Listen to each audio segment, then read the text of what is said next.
ఈరోజు మనం ఇంట్లో ఉన్న వాటితోనే 6 మంత్స్ బేబీస్కి హెల్దీ ఉగ్గు తయారు చేద్దాం. ఇక్కడ నేను 1 కప్పు పెసరపప్పు, 1 కప్పు కందిపప్పు, 1 కప్ ఎర్ర కందిపప్పు, 1 కప్ మినపప్పు, హాఫ్ కప్పు శనగపప్పు, 2 కప్స్ రైస్ తీసుకున్నాను. పప్పులు 1 కప్ తీసుకుంటే రైస్ 2 కప్స్ తీసుకోవాలి. అలాగే 1 కప్ మకానా, హాఫ్ కప్పు వేరుశెనగ పలుకులు, 5 ఆల్మండ్స్, 5 క్యాజూ నట్స్, కొంచెం వాము కూడా తీసుకున్నాను. వాము వేయటం వల్ల పిల్లలకి డైజెషన్ ఫ్రీగా అవుతుంది.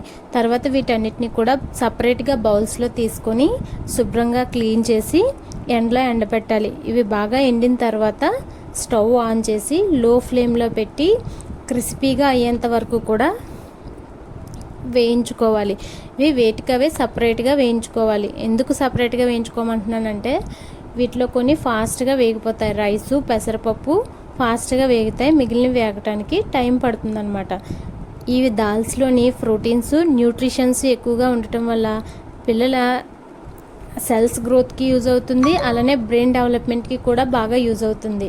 తర్వాత వీటన్నిటిని మిక్సీ జార్లోకి తీసుకొని ఫైన్ పౌడర్ లాగా మెత్తగా అయ్యేంత వరకు కూడా మిక్సీ పట్టి జల్లెడలో వేసి బాగా జల్లించేసి ఒక బాక్స్లోని స్టోర్ చేసుకోవాలి.